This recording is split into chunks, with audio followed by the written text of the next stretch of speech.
राधे राधे दोस्तों। ओम नमो भगवते वासुदेवाय। भक्तों, आज बृहस्पतिवार के दिन सुनेंगे बृहस्पति देवता की संपूर्ण व्रत कथा और आरती। प्राचीन कथा के अनुसार भारतवर्ष में एक प्रतापी और दानी राजा राज्य करता था। वह नित्य गरीबों और ब्राह्मणों की सहायता किया करता था, किंतु यह बात उसकी रानी को अच्छी नहीं लगती थी। वह ना ही गरीबों को दान देती और ना ही भगवान का पूजन करती थी और राजा को भी दान देने से मना किया करती थी। एक दिन राजा शिकार खेलने वन को गए हुए थे। तब रानी महल में अकेली थी। उसी समय बृहस्पति देव साधु वेश में राजा के महल में भिक्षा लेने के लिए गए और भिक्षा मांगी तो रानी ने भिक्षा देने से इनकार कर दिया और कहने लगी कि हे साधु महाराज, मैं तो इस दान पुण्य से तंग आ गई हूँ। मेरा पति सारा धन लुटाते रहते हैं।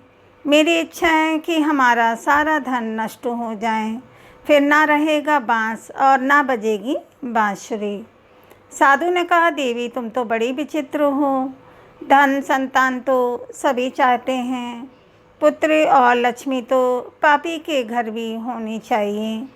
यदि तुम्हारे पास अधिक धन है तो भूखों को भोजन दो, प्यासों के लिए प्याऊ बनवाओ, मुसाफिरों के लिए धर्मशालाएं खुलवाओ। जो निर्धन अपनी कुंवारी कन्याओं का विवाह नहीं कर सकते, उनका विवाह करा दो। ऐसे और कई काम हैं जिनके करने से तुम्हारा यश लोक और परलोक में फैलेगा। परंतु रानी पर उपदेश का कोई भी प्रभाव नहीं पड़ा। वह बोली, महाराज आप मुझे कुछ ना समझाइए। मैं ऐसा धन नहीं चाहती तो जगह जगह बांटती फिरूं। तब साधु ने उत्तर दिया, अगर तुम्हारी ऐसी ही इच्छा है तो तथास्तु। तुम ऐसा करना कि बृहस्पतिवार को घर लीपकर पीली मिट्टी से अपना सिर धोकर स्नान करना, भट्टी चढ़ाकर कपड़े धोना। ऐसा करने से आपका सारा धन नष्ट हो जाएगा। इतना कहकर वह साधु महाराज वहाँ से आलोप हो गए और साधु के कहे अनुसार बातों को पूरा करते हुए रानी को केवल 3 बृहस्पतिवार ही बीते थे कि उसकी समस्त धन संपत्ति नष्ट हो गई। अब भोजन के लिए राजा का परिवार तरसने लगा। तब एक दिन राजा रानी से बोला कि हे रानी, तुम यहीं पर रहो, मैं दूसरे देश को जाता हूँ, क्योंकि यहाँ पर तो सभी लोग मुझे जानते हैं, इसीलिए मैं कोई छोटा कार्य नहीं कर सकता। ऐसा कहकर राजा परदेश चला गया। वहाँ वह जंगल से लकड़ी काट कर लाता और शहर में बेचता था। इस तरह वह अपना जीवन व्यतीत करने लगा। इधर राजा के परदेश जाते ही रानी और दासी दुखी रहने लगी। एक बार जब रानी और दासी को 7 दिन तक बिना भोजन के रहना पड़ा, तब रानी ने अपनी दासी से कहा, हे दासी, देख पास के ही नगर में मेरी बड़ी बहन रहती है। वह बड़ी धनवान है, तो उसके पास जा और कुछ लेकर आ, ताकि थोड़ी बहुत गुजर बसर हो सके। दासी रानी की बहन के पास गई। उस दिन गुरुवार था और रानी की बहन उस समय बृहस्पतिवार व्रत की कथा सुन रही थी। दासी ने रानी की बहन को अपनी रानी का संदेश दिया, लेकिन रानी की बहन ने उस समय कोई उत्तर नहीं दिया। जब दासी को रानी की बहन से कोई उत्तर नहीं मिला, तब वह बहुत दुखी हुई और उसे क्रोध भी आया। फिर दासी ने वापस आकर रानी को सारी बात बता दी। सुनकर रानी ने अपने भाग्य को कोसा। उधर रानी की बहन ने सोचा कि मेरी बहन की दासी आई थी, परंतु मैं उससे नहीं बोली, इससे वह बहुत दुखी हुई होगी। फिर कथा सुनकर और पूजन समाप्त करके वह अपनी बहन के घर आई और कहने लगी, हे बहन, मैं बृहस्पतिवार के व्रत की कथा सुन रही थी और बृहस्पतिवार के व्रत की पूजा कर रही थी। तुम्हारी दासी मेरे घर आई थी, परंतु जब तक कथा होती है तब तक तो ना उठते हैं और ना ही बोलते हैं। इसीलिए मैं नहीं बोली। कहो दासी क्यों गई थी? रानी बोली, बहन तुमसे क्या छिपाऊं, हमारे घर में खाने तक को अनाज नहीं था। ऐसा कहते कहते रानी की आंखें भर आईं। उसने दासी समेत पिछले 7 दिनों से भूखे रहने की बात अपनी बहन को विस्तार पूर्वक सुना दी। रानी की बहन बोली, देखो बहन, भगवान बृहस्पतिवार और भगवान बृहस्पति देव सबकी मनोकामनाओं को पूर्ण करते हैं। देखो शायद तुम्हारे घर में अनाज रखा हो। पहले तो रानी को विश्वास ही नहीं हुआ, पर बहन के आग्रह करने पर उसने अपनी दासी को अंदर भेजा तो उसे सचमुच अनाज से भरा एक घड़ा मिल गया। यह देखकर दासी को बड़ी हैरानी हुई। दासी रानी से कहने लगी, हे रानी, जब हमको भोजन नहीं मिलता तो हम व्रत ही तो करते हैं, इसीलिए क्यों ना इनसे व्रत और कथा की विधि पूछ ली जाए ताकि हम भी व्रत कर सकें। तब रानी ने अपनी बहन से बृहस्पतिवार व्रत के बारे में पूछा। उसकी बहन ने बताया कि बृहस्पतिवार के व्रत में चने की दाल और मुनक्का से श्री विष्णु भगवान के केले की जड़ में पूजन करें तथा दीपक जलाएं, व्रत कथा सुने और पीला भोजन ही करें। इससे बृहस्पति देव प्रसन्न होते हैं। और फिर व्रत तथा पूजन विधि बताकर रानी की बहन अपने घर को लौट गई। 7 दिन के बाद जब गुरुवार आया तब रानी और दासी ने व्रत रखा। गुड़शाल में जाकर चना और गुड़ लेकर आई, फिर उससे केले की जड़ तथा विष्णु भगवान का पूजन किया। अब पीला भोजन कहाँ से आए, इस बात को लेकर दोनों बहुत ही दुखी थीं, क्योंकि उन्होंने व्रत रखा था। इसीलिए बृहस्पति देव उनसे प्रसन्न थे। इसीलिए वे एक साधारण व्यक्ति का रूप धारण करके 2 थालों में सुंदर पीला भोजन दासी को दे गए। भोजन पाकर दासी बहुत ही प्रसन्न हुई। फिर रानी के साथ मिलकर उन दोनों ने भोजन ग्रहण किया। इसके बाद वे सभी गुरुवार को व्रत और पूजन करने लगी। बृहस्पति देव भगवान की कृपा से उनके पास फिर से धन संपत्ति आ गई, परंतु रानी फिर से पहले की तरह आलस्य करने लगी। यह देखकर दासी बोली, देखो रानी, तुम पहले भी इसी प्रकार आलस्य करती थी, तुम्हें धन रखने में कष्ट होता था, इस कारण सभी धन नष्ट हो गया। और अब जब भगवान बृहस्पति देव की कृपा से धन मिला है तो फिर तुम्हें आलस्य हो रहा है। रानी को समझाते हुए दासी ने कहा कि देखो रानी, बड़ी मुसीबतों के बाद हमने यह धन पाया है, इसीलिए हमें दान पुण्य करना चाहिए, भूखे मनुष्यों को भोजन कराना चाहिए और धन को शुभ कार्यों में खर्च करना चाहिए, जिससे तुम्हारे कुल का यश बढ़ेगा, स्वर्ग की प्राप्ति होगी और पितर भी प्रसन्न होंगे। दासी की बात मानकर रानी अपना धन शुभ कार्यों में खर्च करने लगी, जिससे पूरे नगर में उसका यश फैलने लगा। उधर एक दिन राजा दुखी होकर जंगल में एक पेड़ के नीचे आसन जमाकर बैठ गया और वह अपनी दशा को याद करके व्याकुल होने लगा। बृहस्पतिवार का दिन था। एकाएक उसने देखा कि निर्जन वन में एक साधु महात्मा प्रकट हुए। वह साधु वेश में स्वयं बृहस्पति देवता ही थे। लकड़हारे के सामने आकर बोले, हे लकड़हारे, इस सुनसान जंगल में तू इतना चिंता मगन क्यों बैठा है? लकड़हारे ने दोनों हाथ जोड़कर प्रणाम किया और उत्तर दिया, महात्मा जी, आप तो सब कुछ जानते हैं, मैं और क्या कहूँ। ऐसा कहकर वह रोने लगा और साधु को अपनी आत्मकथा सुनाई। महात्मा जी ने कहा कि तुम्हारी पत्नी ने बृहस्पतिवार के दिन बृहस्पति भगवान का निरादर किया है, जिसके कारण रुष्ट होकर उन्होंने तुम्हारी यह दशा कर दी है। अब तुम चिंता को दूर करके मेरे कहने पर चलो, चिंता को दूर करो और मेरे कहने पर चलो। तो तुम्हारे सब कष्ट दूर हो जाएंगे और भगवान पहले से भी अधिक संपत्ति दे देंगे। तुम बृहस्पतिवार के दिन कथा किया करो। 2 पैसे के चने मुनक्का लाकर उसका प्रसाद बनाओ और इस शुद्ध जल से लोटे में शक्कर मिलाकर अमृत तैयार करो।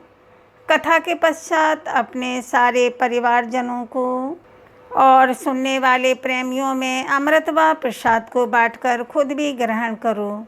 ऐसा करने से भगवान तुम्हारी सारी मनोकामनाएं पूर्ण करेंगे। साधु के ऐसे वचन सुनकर लकड़हारा बोला, हे प्रभु, मुझे लकड़ी बेचकर इतना पैसा नहीं मिलता जिससे भोजन के उपरांत कुछ भी बचा सकूं।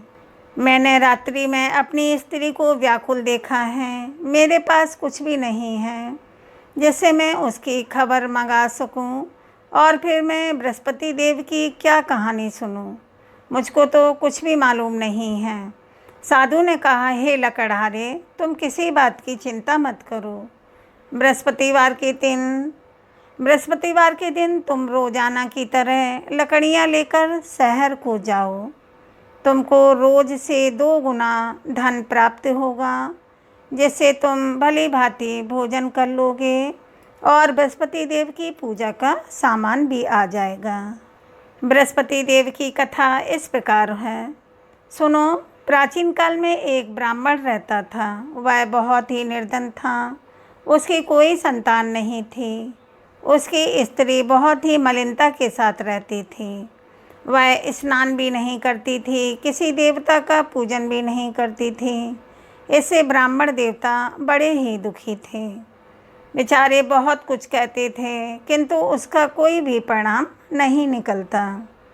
भगवान की कृपा से ब्राह्मण की स्त्री के कन्या रूपी रत्न पैदा हुआ।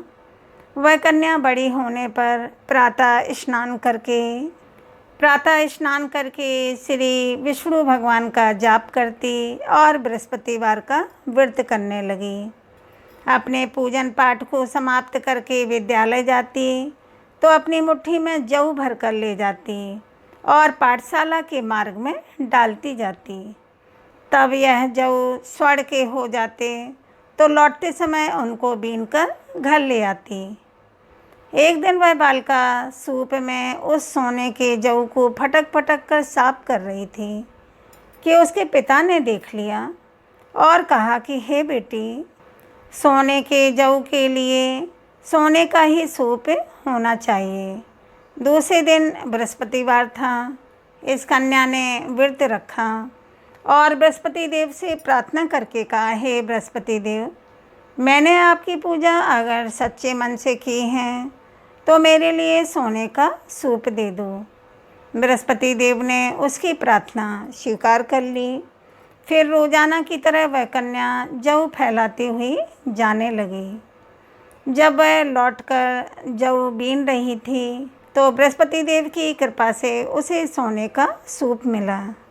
उसे वह घर ले आई और उसमें जौ साफ करने लगी, परंतु उसकी माँ का वही ढंग रहा।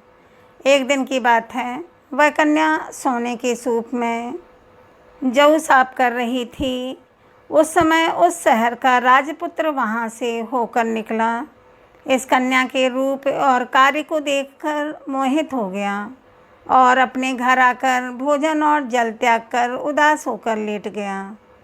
राजा को इस बात का जब पता लगा तो अपने प्रधानमंत्री के साथ वे उसके पास गए और बोले, हे बेटा, तुम्हें किस बात का कष्ट है? किसी ने तुम्हारा अपमान किया है या फिर कोई और कारण है तो सो कहो, मैं वही कार्य करूँगा जिससे तुम्हें प्रसन्नता हो। अपने पिता की राजकुमार ने बातें सुनी तो वह बोला, पिताजी, मुझे आपकी कृपा से किसी बात का दुख नहीं है। किसी ने मेरा अपमान नहीं किया है, परंतु मैं तो उस लड़की से विवाह करना चाहता हूँ जो सोने के सूप में जौ साफ कर रही थी। यह सुनकर राजा आश्चर्य में पड़ गया और बोला, हे बेटा, इस तरह की कन्या का पता तो तुम ही लगाओ। मैं उसके साथ तुम्हारा विवाह अवश्य करवा दूँगा। फिर राजकुमार ने उस लड़की के घर का पता बतलाया। तब मंत्री उस लड़की के घर गए और ब्राह्मण देवता को सभी हाल बतलाया। ब्राह्मण देवता राजकुमार के साथ अपनी कन्या का विवाह करने के लिए तैयार हो गए तथा विधि विधान के अनुसार ब्राह्मण की कन्या का विवाह है राजकुमार के साथ हो गया। कन्या के घर से जाते ही ब्राह्मण देवता के घर में पहले की तरह गरीबी का निवास हो गया। अब भोजन के लिए भी अन्न बड़ी मुश्किल से मिलता था। एक दिन दुखी होकर ब्राह्मण देवता अपनी पुत्री के पास गए। बेटी ने पिता की दुखी अवस्था को देखा और अपनी माँ का हाल पूछा। तब ब्राह्मण ने भी सभी हाल कह सुनाया। कन्या ने बहुत सारा धन देकर अपने पिता को विदा कर दिया। इस तरह ब्राह्मण का कुछ समय सुखपूर्वक व्यतीत हुआ। कुछ दिनों के बाद फिर वही हाल हो गया। ब्राह्मण फिर से अपनी कन्या के यहाँ गया और सारा हाल कह सुनाया। तो लड़की बोली, हे पिताजी, आप माता जी को यहाँ लेवा लाओ, मैं उन्हें विधि बता दूँगी जिससे उनकी गरीबी दूर हो जाए। वह ब्राह्मण देवता अपनी पत्नी को साथ लेकर पहुँचे तो वह कन्या अपनी माँ को समझाने लगी, हे माँ, तुम प्रातःकाल प्रथम स्नान आदि करके विष्णु भगवान का पूजन करो तो सब दरिद्रता दूर हो जाएगी, सब गरीबी दूर हो जाएगी। परंतु उसकी माँ ने एक भी बात नहीं मानी और प्रातःकाल उठकर अपनी पुत्री और उसके बच्चों की जूठन को खा लिया। इससे उसकी पुत्री को भी बहुत गुस्सा आया। उसने एक रात को एक कोठरी से सारा सामान निकाल दिया और अपनी माँ को उसमें बंद कर दिया। प्रातःकाल उसमें से निकाला तो स्नान आदि करा के पूजा पाठ करवाया। ऐसा करने पर उसकी माँ की बुद्धि ठीक हो गई। इसके बाद वह भी नियम से पूजा पाठ करती और प्रत्येक बृहस्पतिवार को व्रत रखने लगी। इस व्रत के प्रभाव से उसकी माता और पिता बहुत ही धनवान और पुत्रवान हुए।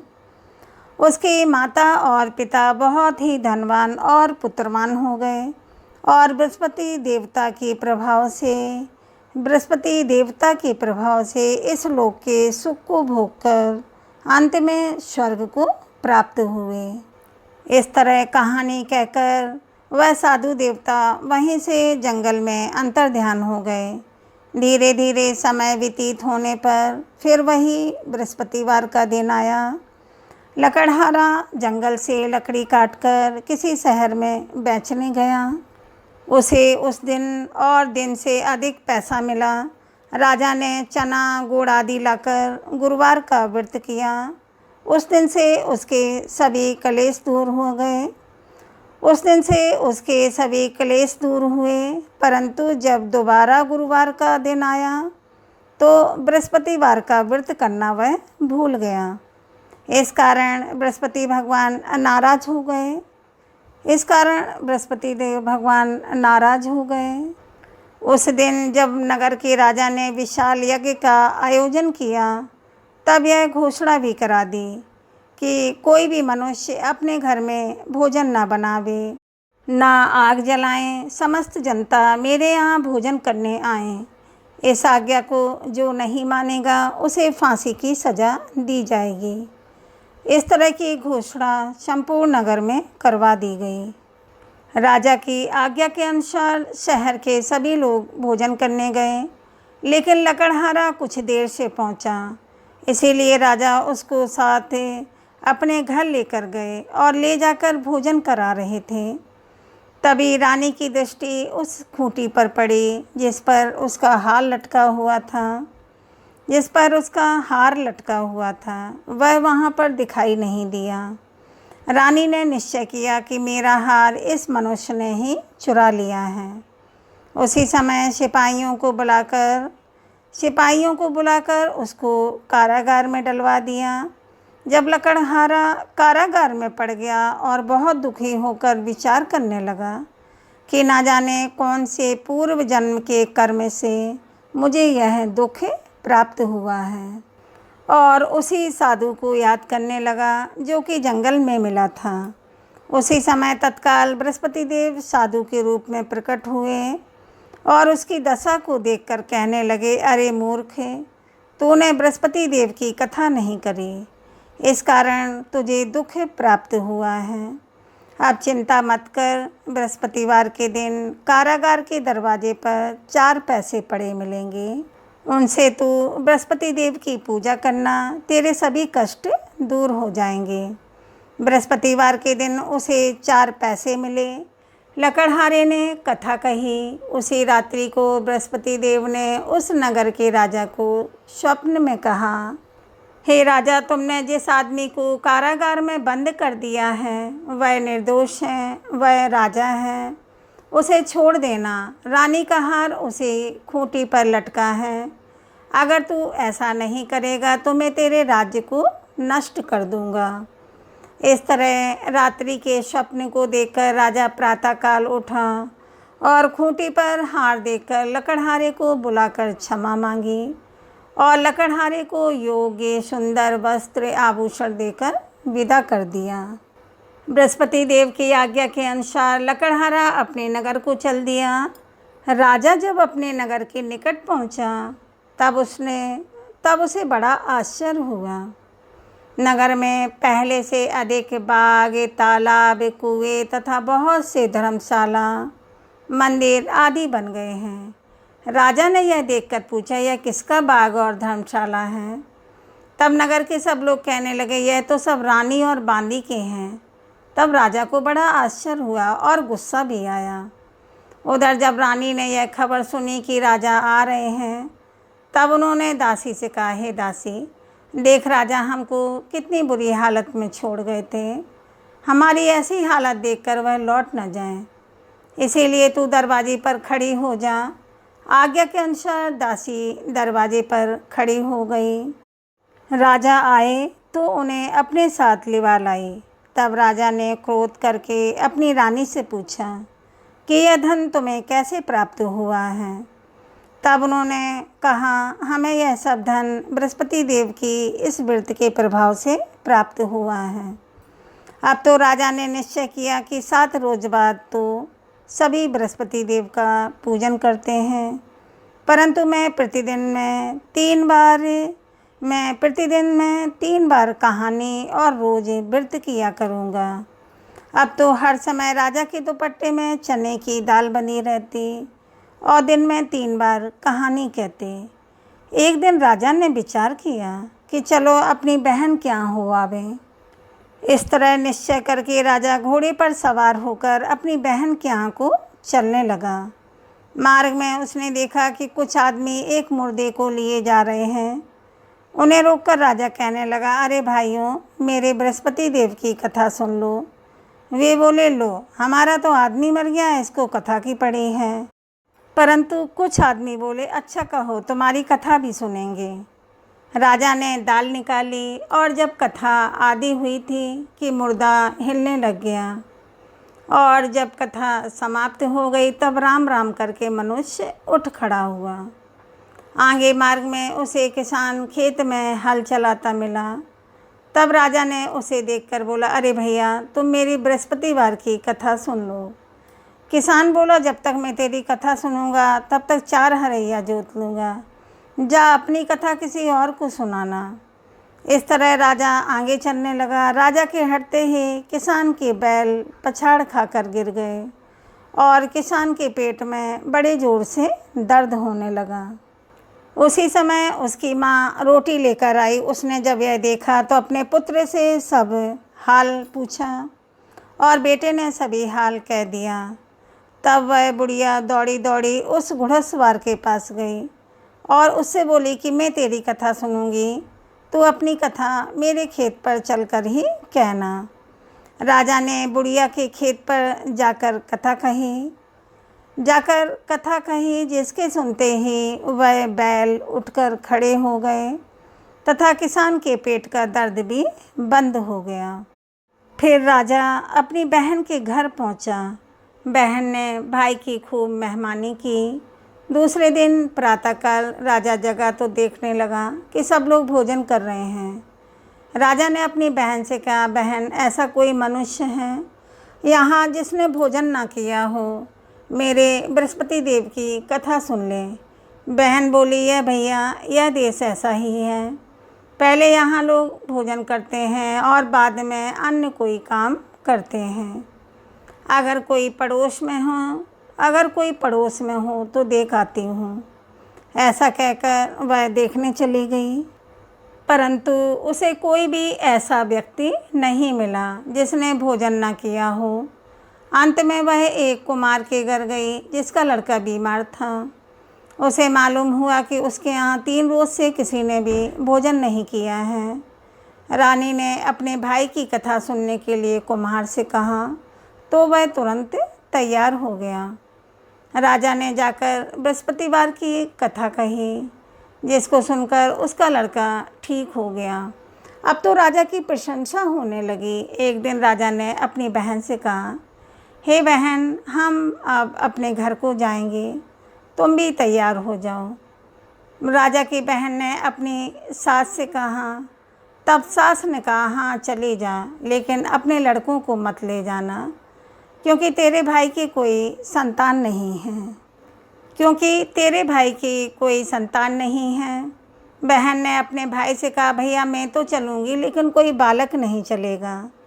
तब राजा बोला, जब कोई बालक ही नहीं चलेगा तब तुम भी क्या करोगी? फिर बड़े दुखी मन से राजा अपने नगर को लौट आया।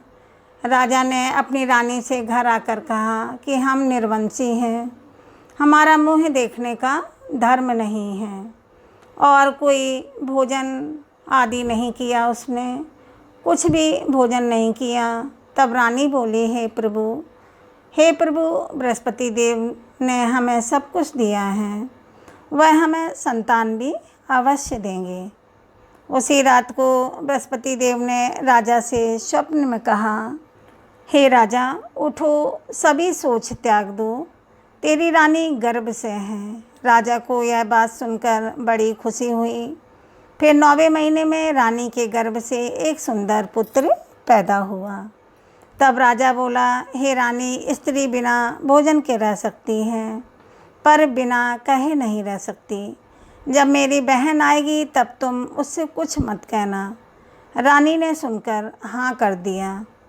उधर जब राजा की बहन ने यह शुभ समाचार सुना तो वह बहुत ही बड़ी खुश हुई और बधाई लेकर अपने भाई के यहाँ आई। तब रानी ने कहा, घोड़ा चढ़कर तो नहीं आई है, गधा चढ़कर आई है। राजा की बहन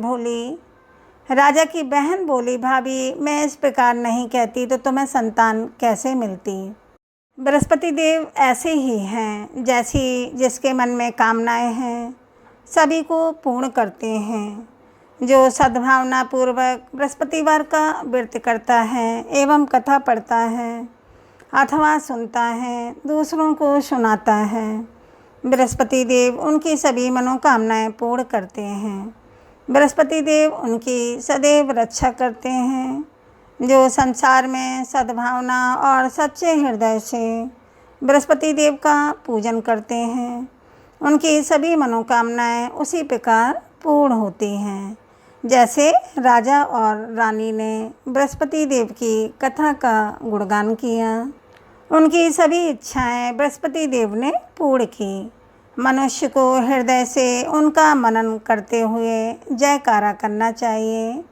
सभी प्रेम से बोलिए, बृहस्पति देव भगवान की जय, श्री विष्णु भगवान की जय। आप सुनिए बृहस्पति देवता की आरती।